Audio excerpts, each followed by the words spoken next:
একদিন এক গরিব ছেলেটি পুরনো বাজারে ঘুরছিল। হঠাৎ মাটির নিচে একটা ছোট্ট পুরনো ঘড়ি পেল। ঘড়িটা হাতে নিতেই আশ্চর্য ঘটনা ঘটল। ওর সামনে সময় থেমে গেল। চারপাশের সবাই থমকে দাঁড়িয়ে গেল, বাতাসও যেন থেমে গেল। ছেলেটি অবাক হয়ে হাঁটতে শুরু করল। মেলার ভিড়, দোকানের ঝলমলে আলো, এমনকি উড়ন্ত পাখিটাও মাঝ আকাশে আটকে গেছে। ও বুঝতে পারল এই ঘড়ি দিয়ে সময়কে থামানো যায়। প্রথমে খুব মজা লাগলো, ফ্রি খাবার খাওয়া, খেলনা নিয়ে খেলা, কারো নজরে না পড়ে সব কিছু পাওয়া। কিন্তু হঠাৎ সে দেখল একজন বৃদ্ধ মানুষ রাস্তায় অসুস্থ হয়ে পড়েছে।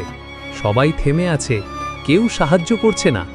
ছেলেটি কাঁদতে কাঁদতে বুঝল সময় থামালে আনন্দ নেই, জীবন এগোয় না। ও দ্রুত ঘড়িটা মাটিতে ছুঁড়ে ফেলল, আর মুহূর্তেই সময় আবার চলতে শুরু করল। মানুষজন ছুটে এলো, বৃদ্ধকে হাসপাতালে নিয়ে গেল।